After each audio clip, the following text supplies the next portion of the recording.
Capítulo 22. O caminho é o objetivo. Se há alguma possibilidade de iluminação, ela existe exatamente agora, não em alguma época no futuro. A hora é agora. O que é preciso para utilizar a vida que já possuímos, a fim de nos tornarmos mais sábios, em vez de mais aprisionados? Qual a fonte da sabedoria no nível pessoal e individual? À medida que compreendemos os ensinamentos, a resposta para essas perguntas parece relacionar-se com trazer tudo o que encontramos para o caminho. Tudo naturalmente tem uma base, um caminho e uma realização. É o mesmo que dizer que tudo tem começo, meio e fim. Entretanto, disse também que o caminho em si mesmo é a base e a realização. Às vezes lemos, o caminho é o objetivo. Esse caminho tem uma característica inconfundível. Ele não é pré-fabricado. Ele não existe ainda. Essa trilha de que estamos falando é a evolução, momento a momento, de nossa experiência, do mundo fenomenal, de nossos pensamentos e emoções. Essa estrada não é a Rota 66 com destino a Los Angeles. Não é como olhar no mapa e calcular que este ano chegaremos a Gallup, Novo México, e talvez no ano 2020 possamos estar em Los Angeles. Esse caminho não está no mapa. Ele passa a existir momento a momento e, ao mesmo tempo, desfaz-se atrás de nós, à medida que caminhamos. É como estar em um trem sentado de costas. Não conseguimos ver para onde nos dirigimos, apenas o que já passou. Esse é um ensinamento muito encorajador, porque nos diz que a fome da sabedoria está naquilo que nos vai acontecer hoje, em tudo que está acontecendo nesse exato momento. Temos sempre algum estado de espírito. Pode ser tristeza, raiva, ou um pouco de tudo, um estado não muito definido. Pode ser bom humor ou alegria. De qualquer forma, qualquer que seja ele, esse é o caminho.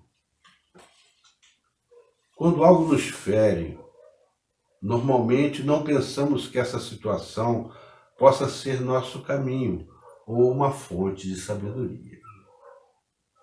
Na verdade, achamos que estamos caminhando para nos livrarmos desse sentimento doloroso. Quando eu chegar a Los Angeles, não vou mais me sentir assim.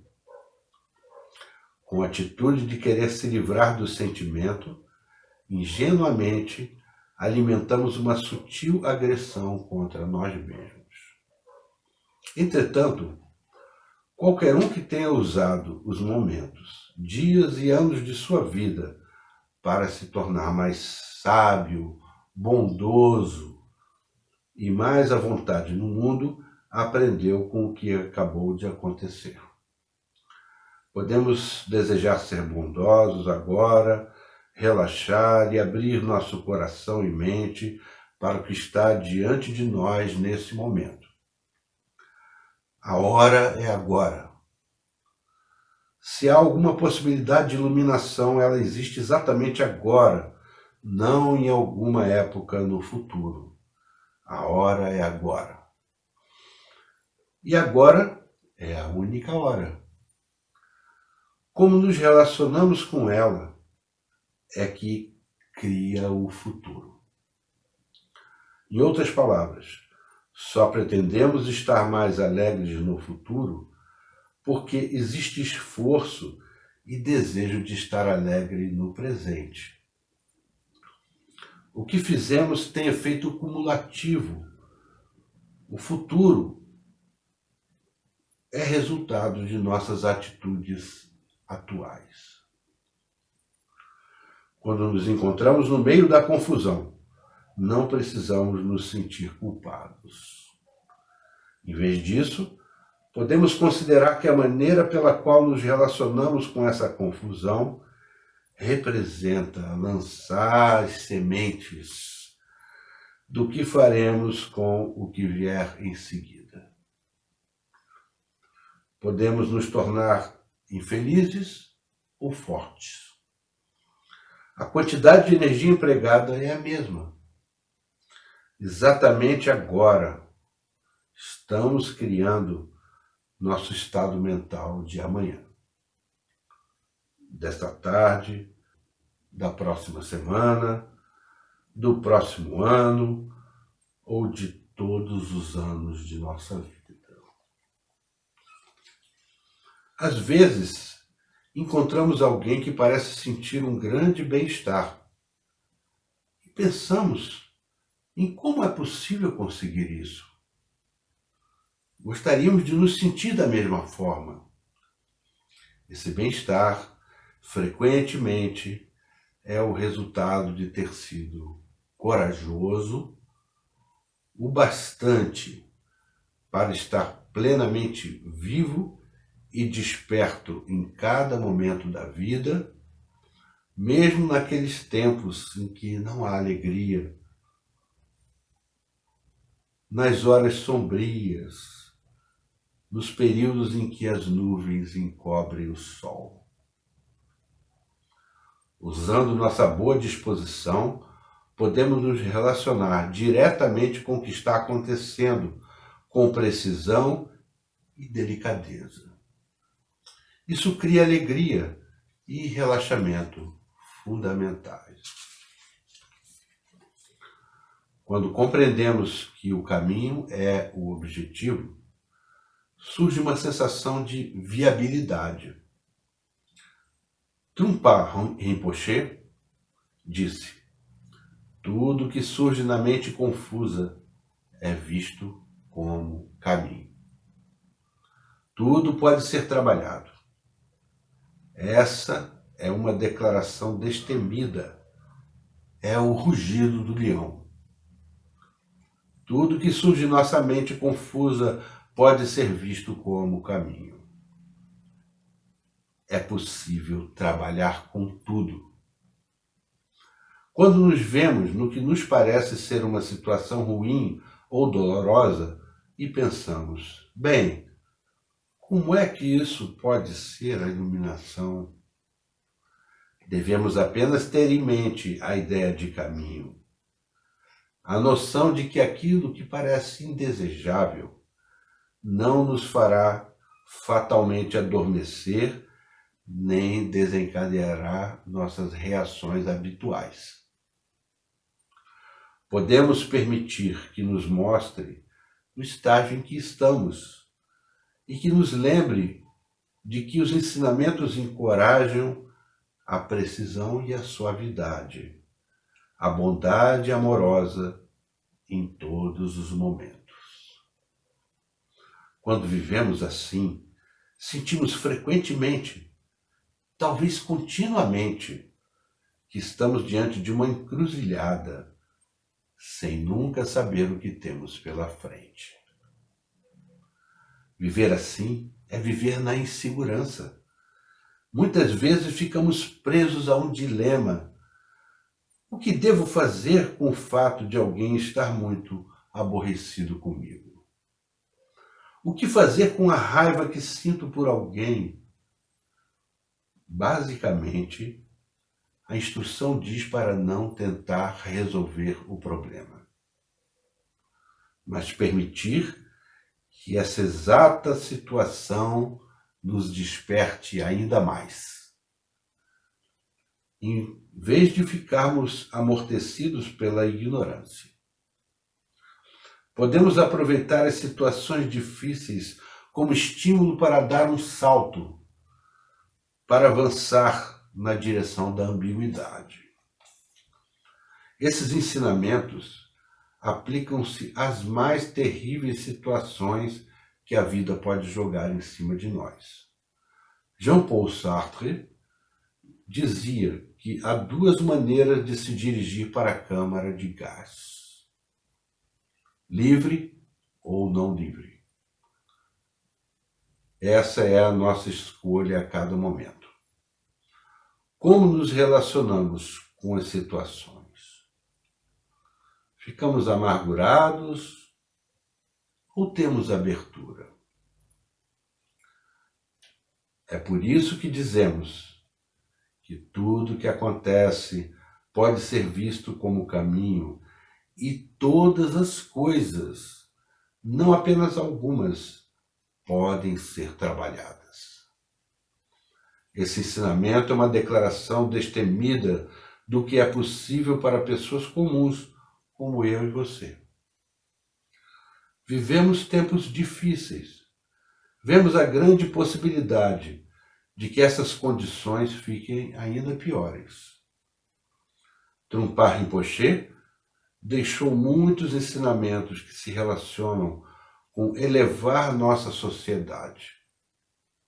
Ele, apaixonada e destemidamente, partilhou conosco instruções que podem fazer surgir uma era de coragem, na qual as pessoas experimentem sua própria bondade e se estendam aos demais. Passo agora alguns desses conselhos sinceros a vocês, na medida em que me foi possível compreendê-los. Possam esses ensinamentos criar raízes e florescer para benefício de todos os seres sencientes no presente e no futuro. Namastê.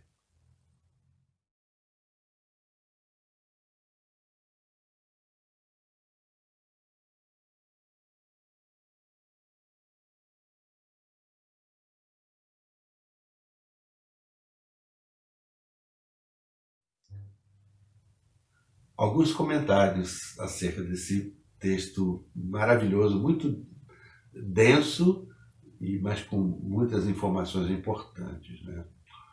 Então, o que é preciso para utilizar a vida que possuímos e já possuímos, a fim de nos tornarmos mais sábios, em vez de mais aprisionados. Essa é uma chave importantíssima da nossa querida arca, né? Utilizar os momentos, a realidade em que estamos mergulhados, para nos tornarmos mais sábios e não ficarmos aprisionados por aquilo que supomos ser uma realidade, porque o que é realidade depende de como a interpretamos. Tudo pode mudar muito em função da forma como nós olhamos. Então precisamos treinar o nosso olhar para vermos uma realidade maior por detrás das realidades históricas, sociais do mundo. Esse é um trabalho espiritual e psicológico que fazemos na nossa querida Arca da Montanha. Outro ponto interessante, né? Essa questão do caminho. Há muitas pessoas que dizem, mas os fins justificam os meios. Isso é horrível. É óbvio que isso não tem como dar certo. Na verdade, o caminho é o objetivo. Para chegarmos ao objetivo desejado, a iluminação, no próprio caminho nós temos as oportunidades de estarmos trabalhando a serviço da iluminação. Não há meios diversos para se chegar lá. Temos que trabalhar com as ferramentas adequadas para obtermos o resultado desejado. É absolutamente matemática essa questão. Então, é um caminho que não é pré-fabricado, não existe ainda. Nós navegamos no novo. Por isso, muitos escolas de trabalho com ayahuasca e outras escolas espiritualistas falam em navegação. O que é navegação? Isso é um termo que tem uma ressonância muito budista, né? Nós estamos navegando na impermanência. E com a consciência de que tudo é impermanente, nós somos navegadores, e as águas mudam, e as águas passam, e as águas transformam tudo, nossas vidas, os processos que atravessamos, que vêm, parecem eternos, daqui a pouco eles passam também. Então, é esse o mistério, né? Porque temos que estar sempre coerentes, consonantes com o objetivo. Então, o barco, apesar de navegar em águas impermanentes, ele tem uma rota muito precisa. Navegar é preciso.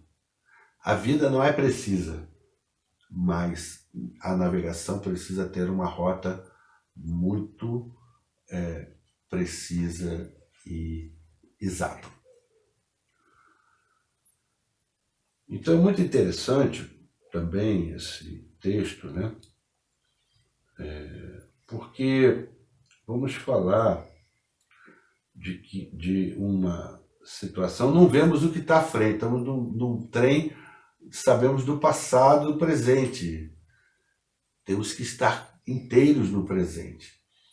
E temos o passado para nos nortear, mas temos também as intuições para antecipar o futuro. Todos nós temos uma veia profética e cada vez mais, à medida que se adentra no caminho, você vai despertando e desenvolvendo essa veia profética que antecipa, que antevê o futuro também. Mas não podemos nos distrair nem com o futuro, nem com o passado. Temos que ficar inteiramente focados e presentes no aqui e agora. Esse é o trabalho da meditação. Então, os estados de espírito, né? Pode ser triste, raiva, um pouco de tudo, bom humor, alegria, seja qual for o seu estado de espírito, esse é o caminho. Essa é a matéria-prima com a qual temos de trabalhar. Esse é o nosso desafio e são também as nossas oportunidades. Quando algo nos fere, normalmente não pensamos que essa situação possa ser nosso caminho ou uma fonte de sabedoria. Geralmente, nós achamos que fonte de sabedoria são aqueles momentos produtivos, proveitosos, felizes. Ali nós, então, nos sentimos plenos e ali está a fonte de sabedoria. Mas o que o livro nos mostra é que tudo pode ser fonte de sabedoria, inclusive e até especialmente aquilo que nos fere, que nos machuca, que nos confunde, que nos tira o chão. Tudo isso pode ser fonte de sabedoria. Então achamos que estamos caminhando para nos livrarmos do sentimento doloroso. A tendência nossa é alijar a dor, né? Tentarmos rechaçar o que nos faz sofrer. Só que aquilo que nos faz sofrer é talvez uma das maiores minas de pedras preciosas de autoconhecimento, de transformação, de aprendizado e das mudanças indispensáveis para nos tornarmos pessoas mais sábias, inteiras e plenas e saudáveis. A hora é agora. Não, a hora do passado já acabou, não é mais real. O futuro ainda não chegou, também não é real. A hora que temos para fazer o trabalho é agora. Plantarmos as sementes adequadas. Então, assim, qualquer um que tenha usado os momentos, dias e anos da sua vida para se tornar mais sábio, bondoso e mais à vontade no mundo, aprendeu com o que acabou de acontecer. Então, para se tornar mais sábio, para se tornar mais bondoso, temos que aprender com o que acontece. Então, o que fazemos tem efeito cumulativo e o futuro é resultado das nossas atitudes atuais. Então agora estamos criando o nosso estado mental de amanhã, estamos plantando a semente do futuro, o karma.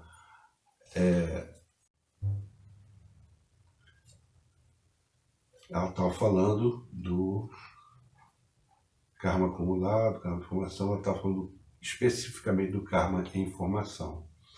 Que isso aqui nós precisamos prestar mais atenção, aquele karma que nós estamos produzindo aqui, agora, hoje, para colhermos adiante.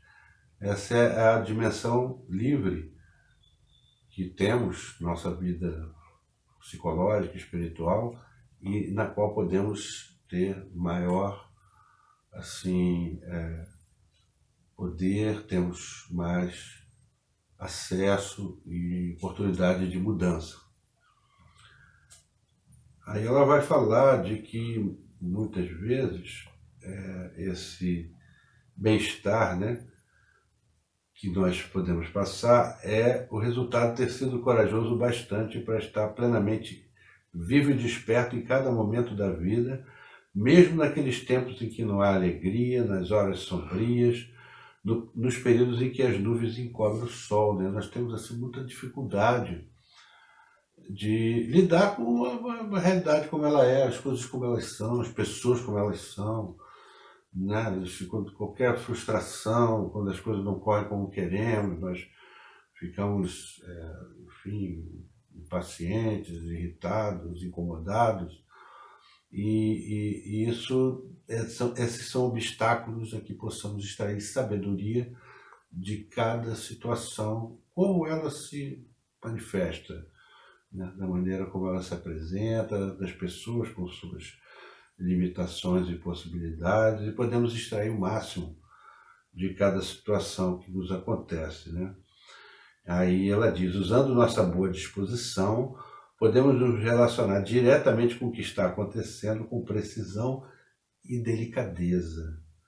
Isso cria alegria e relaxamento fundamentais. Então é muito importante nós lidarmos com delicadeza com as situações, especialmente as que nos incomodam, e criarmos essa alegria e relaxamento fundamentais para nós mesmos, para não nos estressarmos, não estressarmos o outro, para nós podermos estar tranquilos e podemos lidar, tirar o proveito máximo daquilo que se apresenta diante de nós. Quando compreendemos que o caminho é objetivo, isso é muito interessante, né? Tudo que surge na mente confusa é visto como caminho. Tudo pode ser trabalhado. Essa é uma declaração destemida, é o rugido do leão. Isso é muito interessante, né? Esse tema de que, seja lá qual for a situação que se apresente, ela pode ser enfocada, vista, encarada como o caminho. E podemos extrair sabedoria, tirar proveito, tirar treinamento espiritual, seja do que for. O rugido do leão, sabemos, é o símbolo para o despertar. Quando o Buda se ilumina, esse momento ele é chamado também do rugido do leão. Então é possível trabalhar com tudo. Essa é a mensagem do livro como um todo, né? Quando nos vemos no que nos parece ser uma situação ruim ou dolorosa, pensamos, bem, como é que isso pode ser a iluminação? Devemos apenas ter em mente a ideia de caminho, a noção de que aquilo que nos parece indesejável não nos fará fatalmente adormecer, nem desencadeará nossas reações habituais. Então, o que podemos fazer? Qual é o nosso treinamento espiritual? Quando a situação é indesejável, quando ela está nos incomodando, né, vamos, então, procurar não adormecer, deixa para lá, não sei, não quero nem saber desse negócio. Tampouco nós não nos deixará adormecer e nem desencadeará as reações habituais. Então temos que também trabalhar as reações habituais, né? As reações habituais, o tanto intempestivo, ou de agressividade, ou de tristeza, ou de desistência, ela está nos advertindo em relação a esses pontos, né? Quando exatamente como trabalharmos com as situações que são indesejáveis. Esse talvez seja um elemento central de todo o livro. Tudo aquilo que incomoda, tudo aquilo que nos deixa inseguro, tudo aquilo que foge do nosso controle, tudo aquilo que não sai como nós queríamos, que achávamos que tinha que ser daquele jeito, tudo isso nós podemos transformar em caminho, em oportunidade. Então, a possibilidade de permitir que nos mostre o estágio em que estamos e nos lembre de que os ensinamentos encorajam a precisão e suavidade, a bondade amorosa em todos os momentos. Então, quando você é desafiado e você sente que não reagiu da maneira que poderia, de uma forma mais espiritual, você tomar consciência do estágio. Olha, realmente eu ainda tenho que me trabalhar nisso, naquilo, né? E então, vendo que os ensinamentos são a lembrança, os ensinamentos encorajam a precisão, porque o que é precisão? Precisão de sabermos onde estamos. Quando sabemos onde estamos, nós então podemos trabalhar ali com toda, assim, sem ilusões, sem acharmos isso ou aquilo, com muito realismo, de maneira muito própria, para podermos então ultrapassarmos aquele estágio, né? E a suavidade, a bondade amorosa, né? Isso precisa estar sempre presente. Suavidade, a bondade amorosa são remédios muito importantes para toda a nossa vida espiritual, mas também para uma boa saúde psicológica. E aí vai terminando, viver assim é viver na insegurança, né? Muitas vezes ficamos presos a um dilema. O que devo fazer com o fato de alguém estar muito aborrecido comigo? Né? O que fazer com a raiva que eu sinto por alguém? Muito interessante, né? Quando alguém está aborrecido, demais, não só está aborrecido. Quando alguém está te atacando, está te ferindo, está te agredindo, existe um treinamento budista muito interessante, que é a paciência ante os insultos. Né? Você aproveitar aquela oportunidade que a pessoa está sendo ou injusta ou está sendo agressiva, para você treinar a paciência. Né? Então, observando que tudo é oportunidade de fazermos um bom treinamento para nos aperfeiçoarmos. Né? O que fazer com a raiva que eu sinto por alguém? Também tem que trabalhar essa raiva. Né? Não posso fingir que ela não existe. Né? Ah, tá tudo bem, botar um sorriso amarelo, não é por aí. E tampouco também vou jogar raiva em cima da outra pessoa. Nós temos que encontrar um outro caminho, um canal novo, né? Então, basicamente, a instrução diz para não tentar resolver o problema, mas permitir que essa exata situação nos desperte ainda mais, em vez de ficarmos amortecidos pela ignorância. Então, aquela situação, aquela emoção que está mobilizada pode ajudar você a despertar mais ainda. Podemos aproveitar as situações difíceis como estímulo para dar um salto, para avançar na direção da ambiguidade. Interessante, né? Um salto de consciência, mas ao mesmo tempo estamos avançando na direção da ambiguidade. Como é que eu entendo esse aspecto, né? Ambiguidade tem a ver com paradoxo, coisas que têm assim, uma dualidade ou uma multiplicidade com opostos envolvidos, né? O Jung vai dizer que a pessoa madura, o ego maduro, ele consegue conviver com os opostos sem a tentação de varrer para debaixo do tapete uma coisa ou outra. Nós vemos a democracia é isso, né? Temos que conviver com as opiniões diferentes, divergentes, que um acha que é absurda, o outro acha que é exagerado, outro acha que enfim, é terrível a opinião, mas todas essas ideias e posições precisam estar na nossa mente consciente, temos que trabalhar com todas elas, todas são bem-vindas, né? Vemos aí nos contos de fada que o personagem que estraga a festa foi o personagem que não foi convidado, então temos que convidar todas essas dimensões nossas para fazer parte da nossa vida consciente. Então, o Sartre dizia que há duas maneiras de ir para a câmara de gás. A situação está preta, a crise é total. Estamos no meio de uma situação que não vemos aí nem muita perspectiva, né?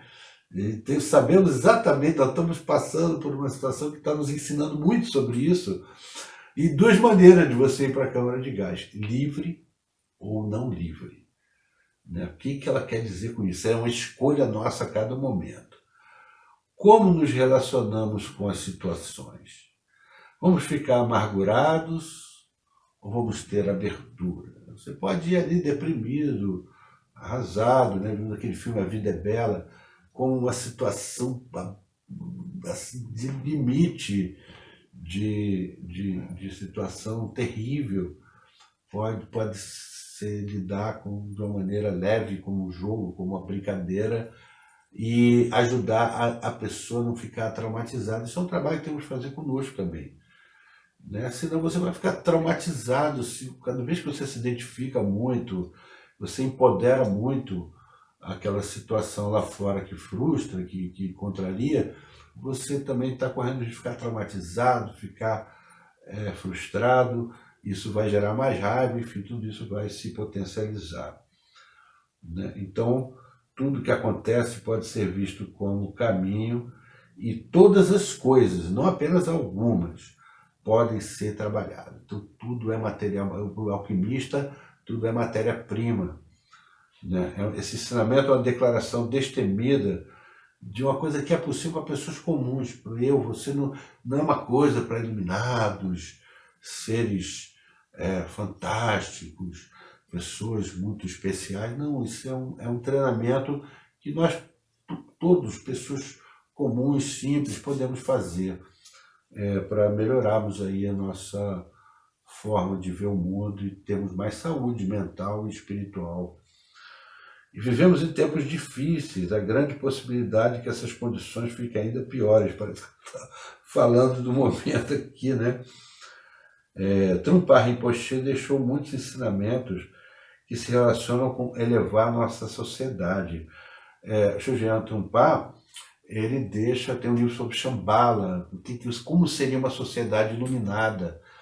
E é muito interessante ali as ideias dele sobre como seria. Nós temos que ter isso como foco, como meta, como inspiração, né, para podermos trazer, enraizar isso no nosso mundo, na nossa vida aqui agora, por mais caóticas que sejam as circunstâncias.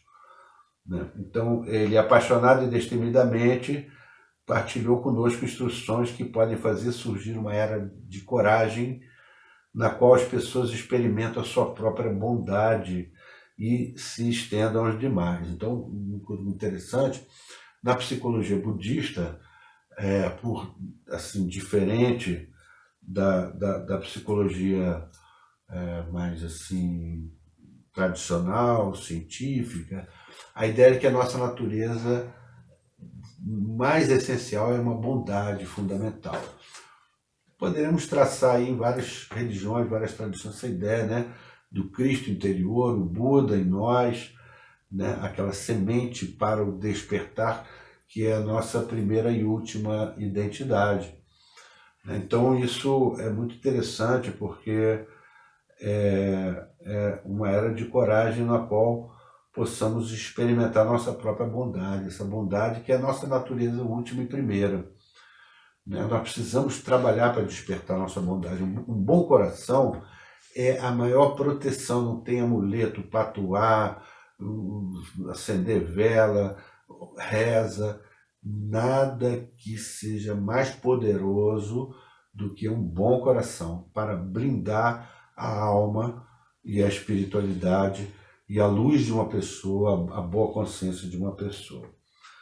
Então, aí possa esses ensinamentos criar raízes e florescer para o benefício de todos os seres sencientes no presente e no futuro. Então ela está fazendo aquele voto, né, de todos os Budas, né, dos Bodhisattvas também, de oferecer os méritos daquilo que está fazendo para o benefício de todos os seres viventes. Então, assim também, da mesma forma, nós oferecemos nossos esforços, nossos empenhos, nossas batalhas, tudo aquilo que fizemos para a realização desse projeto, agradecendo ao Cláudio e a todos os que se empenharam para que esse projeto se realizasse. Então agradecemos a todos e oferecemos aí, a Júlia também, então oferecemos aí esses méritos para benefício de todos os seres sencientes, e que possamos então estudar com muita calma, muita propriedade, numa atmosfera meditativa, que é a atmosfera apropriada para alquimizarmos nossas emoções e pensamentos, para podermos então chegar no resultado final. Gratidão a todos. Namastê, paz e bem.